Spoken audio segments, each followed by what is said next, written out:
Welcome to Indiana Basketball Weekly on the Grueling Truth Sports Network. Indiana Basketball Weekly is not brought to you by anybody yet. I'm just kidding. BetNow.eu.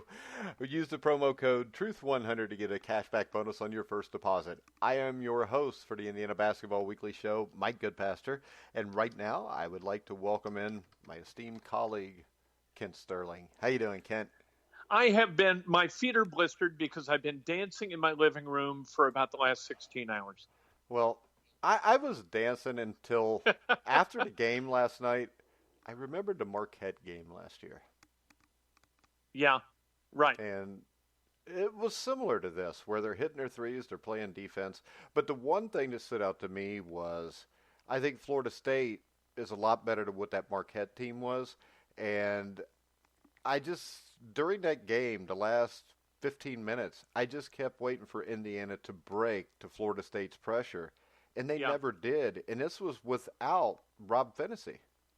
You know, I really like the depth, and I think the depth made it possible because Florida State wears teams down both mentally and physically, but Archie was able to use 7 guys and use them a lot and rotate guys in. And then on the defensive end, I thought that they were really, really good. And of course, Devontae getting the 30 was unbelievable. He shot lights out, hit shots at the end of the shot clock. He was fantastic. But the things that I really liked were like the Trace Jackson Davis play at the end of the first half. You know, Justin Smith makes the little like 10-footer off that. I think there was an offensive rebound. And then Florida State tries to inbound, but Trace Jackson Davis defends the inbound pass with about 2.5 seconds left and makes it impossible for them to do anything but eat the ball. Otherwise, they could have thrown up maybe a 60-footer, a 50-footer, and cut that lead by 3 at half. You had Demezy Anderson playing defense like every possession he was on the floor for mattered, which was tremendous. I thought Armand Franklin was really good defensively last night. I thought that they were connected defensively in a way that I haven't seen them before. And that's the kind of stuff you can repeat. Like we've had outliers, as you mentioned, in the past. They've done very well at Simon Scott Assembly Hall, Indiana has, in beating ranked opponents over the last 5 years.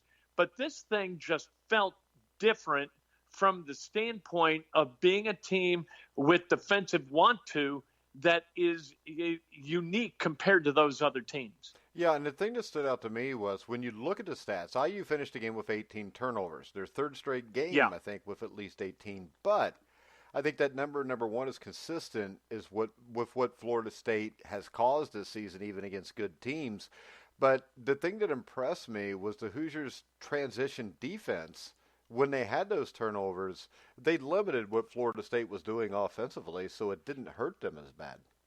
And that's really what they do. Their defense generates their offense like so many teams, and that defense is withering, man. They come at you for about 75 feet. They are on guys with the basketball. They'll trap in the backcourt periodically, not every time. And they make it tough on inbounds plays, as we saw in the second half. 3 inbounds passes went awry. But I thought that Indiana just kept kind of fighting and fighting and fighting. And then when it really needed it, you got a Devontae Green bucket that kind of gave you space to be able to kind of exhale for a minute. And in the first half, he hit a couple of threes right in a row that surrounded a turnover. And when you've got those – and coaches love this, man. When you've got 3 possessions where you get buckets, in between them, you've got 2 turnovers, that is really, really hard to overcome. And I thought that that's what Devontae brought last night. He brought a swagger to that game. And while sometimes that swagger results in turnovers, he had 4 turnovers, but I happily overlook those this time with the 30 points. But when they needed offense, when they needed somebody to create offense because that offense wasn't going to do it for itself, and you really couldn't enter the post and get any kind of offense out of that, Devontae stepped up. Yeah, and inside, Trace Jackson Davis, Justice Smith combined for 39 points, 13 rebounds.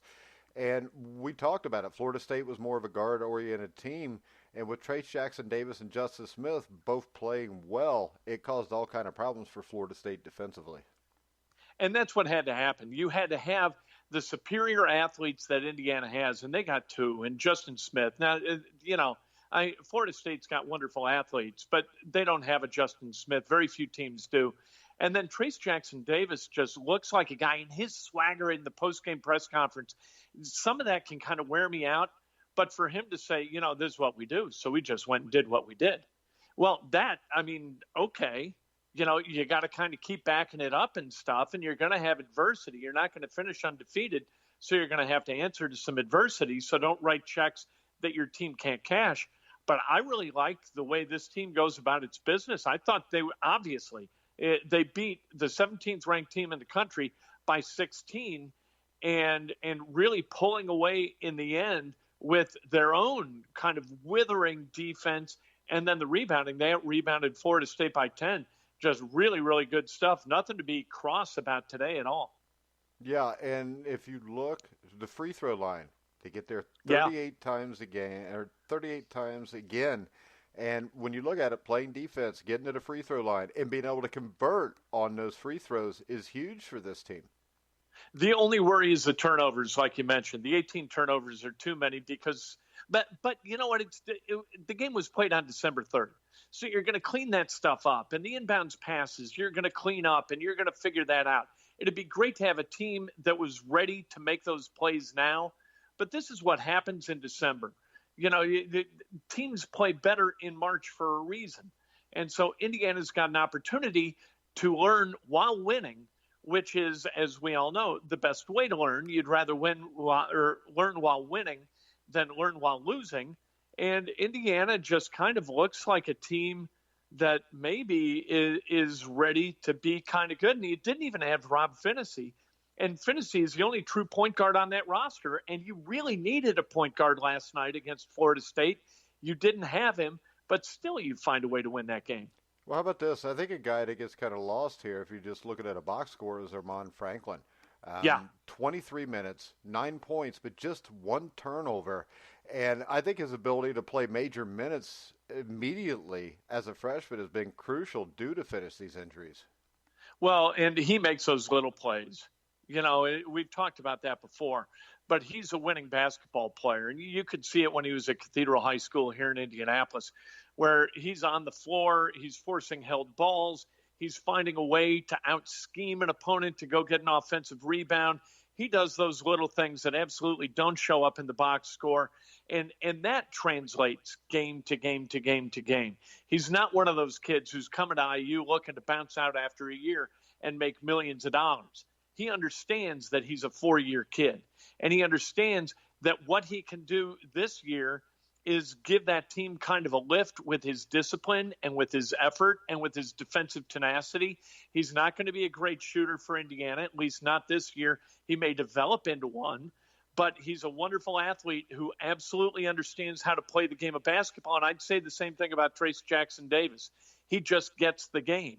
He understands that with 2.5 seconds left in the first half and a running clock after a made bucket, if you stand there and you make it difficult for that opponent to inbound the basketball, you corrupt their ability to do something at the end of the half that you're going to wind up regretting. The one thing that they've got to do is they got to make foul shots.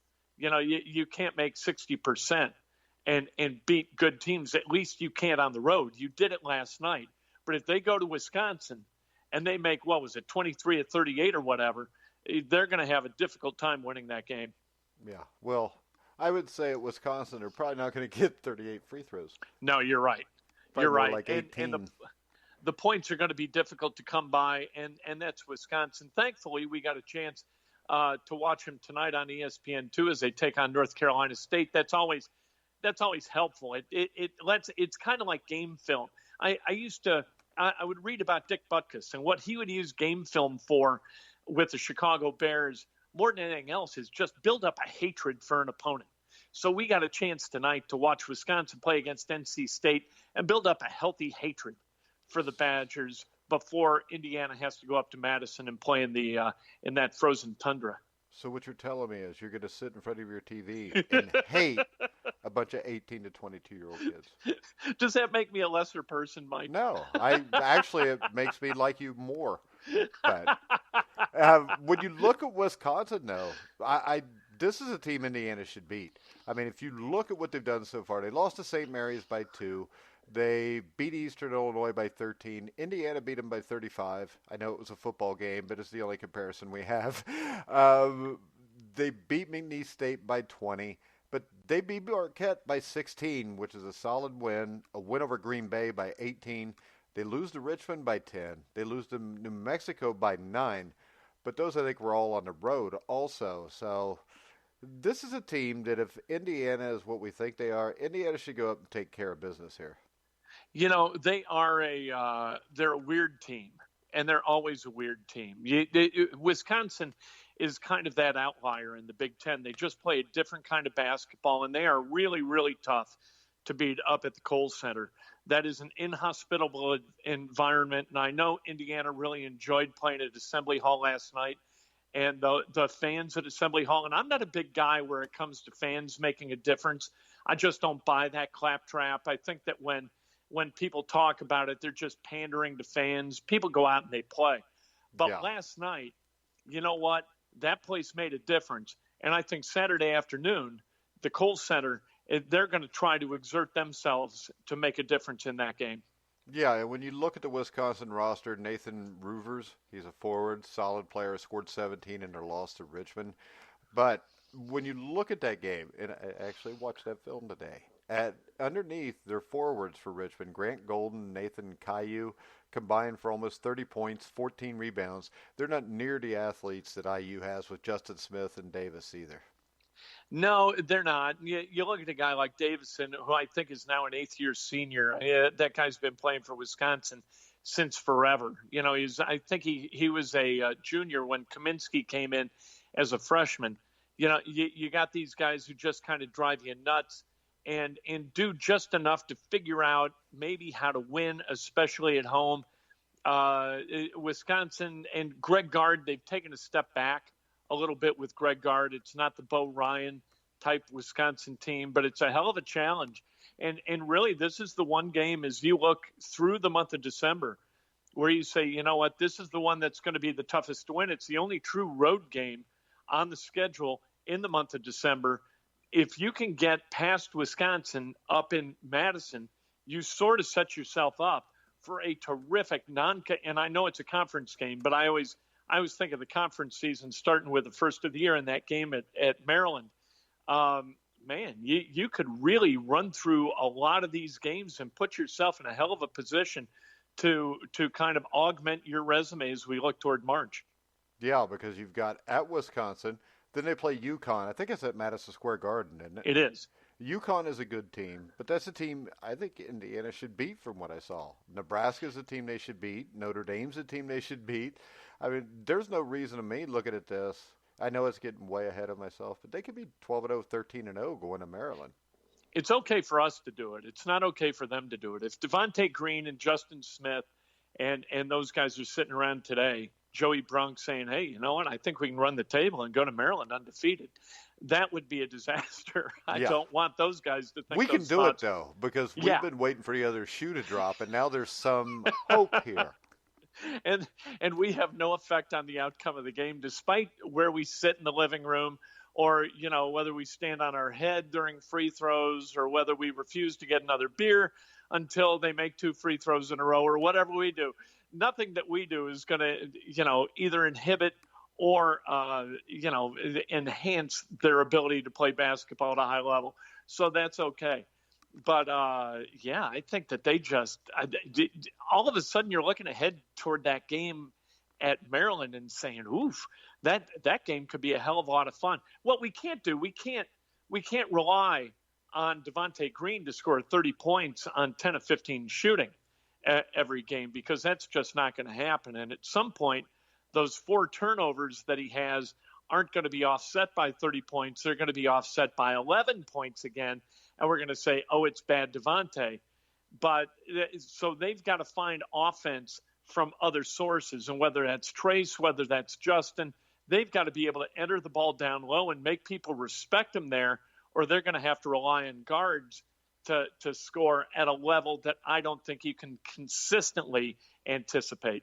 And with Fennessy in a boot, It doesn't look like he's coming back anytime soon. Well, you know what? I don't worry about Boots so much. Boots, they just immobilize and they let the swelling go away. I've seen kids, and we saw this in 2002 with Tom Coverdale down in Atlanta. He's walking around in a boot at the practice before the Final Four game, and all of a sudden he goes out and he plays well. So, sometimes boots are used for one thing and not another. Hopefully this is to, limit swelling, get that swelling down, and put him in a position where he can go into Wisconsin and be healthy enough to play and contribute, because they really do need him. He's that one guy. Well, no, that's not true. You can't get by without Trace Jackson Davis. You've got to have him. Well, I don't think you can get by without Justin Smith either. I think you need that tandem underneath, because I think they are guys that can consistently each put in 15 points. And then maybe to be able to beat a team, maybe you just need 10 from Franklin and 15 from Devontae. You do need Justin Smith in order to not have Brunk play 30-plus minutes. You've got to have Trace transition to the 5, because we saw with Deron Davis last night, like, he is just not ready to play. That was terrible. They were kind of dicey calls. The one was dicey, but picking up 2 fouls in 1 minute of play, that's unacceptable. And we've really yet to see Deron Davis show the potential that he had when he came to IU. He was a pretty well thought of recruit out of Colorado. But if you lose Trace and you got to play like Demezy Anderson at the 4 or Justin at the 4 with Brunk logging heavy minutes at the 5, you got real problems, especially offensively, because Joey Brunk, I love the kid. He is a great dude, but he cannot score from the post. No. And really is having a hard time scoring from anywhere right now.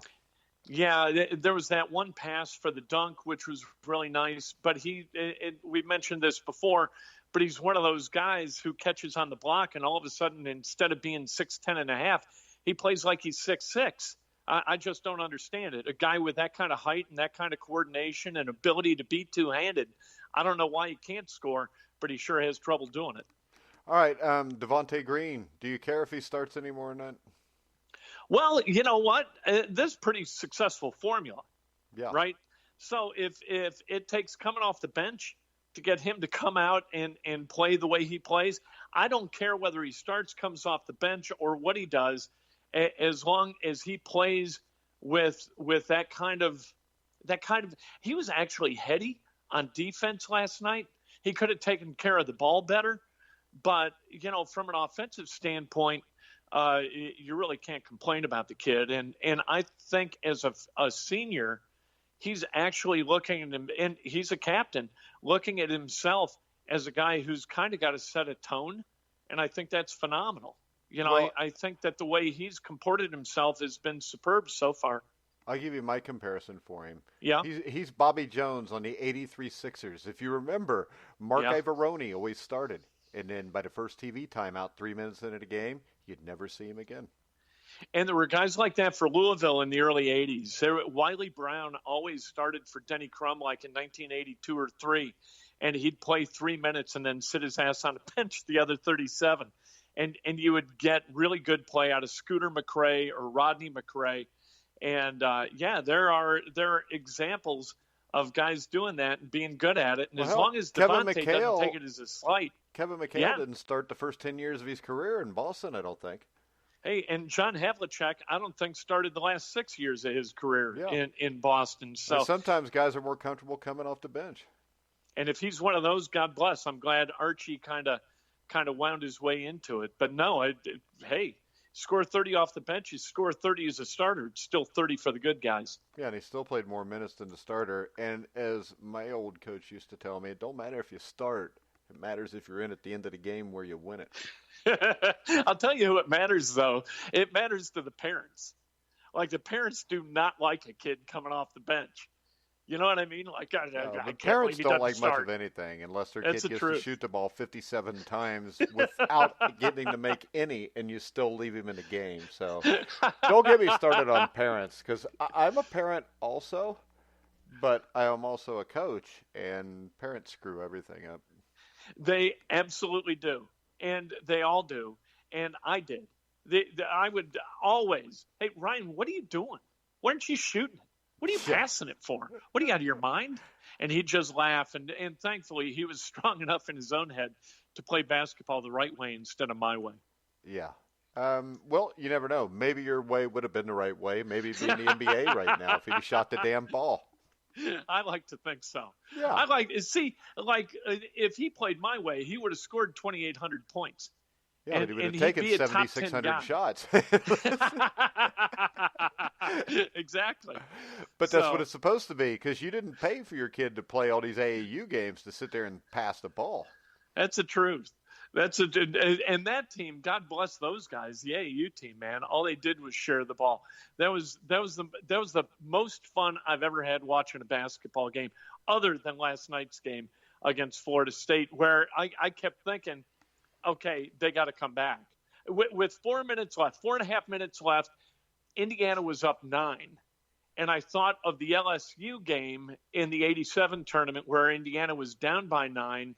And Joe Hillman gets a 3-point play, and they come storming back and win that game. I'm thinking about that. I'm thinking about Mike Davis teams that lost. I think they had a 16-point lead at the Barn with about 3:20 left in a game that they wound up losing. And I'm thinking, holy moly, I feel just like that. This is, you got to put these guys away. And then they miss foul shots, and you think it's all going down the tubes. I put Mike Davis out of my mind. Because he could not be a nicer guy. I know. He coaches at Texas Southern, right? He did, and then he went to Detroit Mercy. Yeah, because he got him to the tournament a couple years ago, and I covered the first 4 in Dayton, and I got to meet him, and he wasn't near the asshole ogre I thought he would be. No, I've had him on my radio show a bunch of times, and he could not be nicer, and really, really self-aware about his role at Indiana, saying that he was nowhere near ready to be the coach at Indiana. And, if he could have charted his career, he'd have done it the opposite way, where he would have started at Texas Southern, gone to UAB, and then gone to Indiana. It just worked out the reverse for him. And now at Detroit Mercy, coaching his kid, he's having some success there too. Yeah, he's a good coach. I mean, he's been in the tournament. Like I said, he took Texas Southern to the tournament. I think he gets a bad rap. And really, probably for the first, until like the last 2 years, I pretty much tuned Indiana out until Bobby Knight came back, and then I realized he wasn't. He just didn't know where he was, right? I mean, that was Mike's big thing. He wanted to put names on the backs of the jerseys and did not understand for the life of him why Indiana fans were against it. And that kind of reflects sort of an with Indiana fans. It's kind of like a Penn State coach that wants to put a decal on the helmet. Yeah, exactly. And that's just not going to work. And it didn't work for Mike. And so even though he went to the NCAA tournament his last year in 2006, there was no way he was coming back for another year. Yeah, well, he kind of got thrown to the wolves. I don't know if there's any coach that could have successfully navigated after Bob Knight. It would have been really difficult, especially if it wasn't a guy that those players signed off on. Yeah. That was a no-win situation. If they hire the wrong guy, everybody walks, and then you've got no team, and that's a complete disaster. If you hire the wrong guy, but it's the player's guy, at least you can find your way through the weeds for a couple of years until he gets his feet under him, which sort of never happened. You did have the Final Four run and the national championship game run in 2002, but after that, it was a lot of recruiting, Alabama kids instead of Indiana kids, and a lot of miscues in recruiting Indiana kids that were pretty well publicized. Yeah, well, that time in Indiana basketball stunk. So, but maybe Archie Miller's bringing it back now. Because really, watching them play last night is like watching Dayton play his last couple of years there, only with a lot more talent. And I liked the way he was in the post-game press conference. Archie, he seems to have kind of a sneaky sense of humor personally. And then with the media, there's a little bit more of that, which means to me that he's relaxing a little bit and he's feeling a little bit more comfortable, like it's his. And that seems to happen in a third year with Lavelle Jordan. That's happened where, okay, this is my program now. And I hope that Archie is starting to feel that. Yeah, Butler got a huge win last night, too, over They Ole did. Miss. So They were really, and Kamar Baldwin did a great Carson Edwards impression last night. And then Devontae Green did a great Kamar Baldwin impression last night. Butler is going to go kind of as far as Kamar takes him. He's got to do the scoring. And it's kind of interesting the way those three programs have sort of evolved, where Carson was the guy last year, Kamar's the guy this year at Butler, and Devontae is that offensive force down at Indiana. They're, in some respects, mirror images of each other, kind of, if you squint, with the way they need that one guy to kind of carry the load offensively against good teams. Yeah, well, hopefully Devontae can do a Carson in the NCAA tournament this year.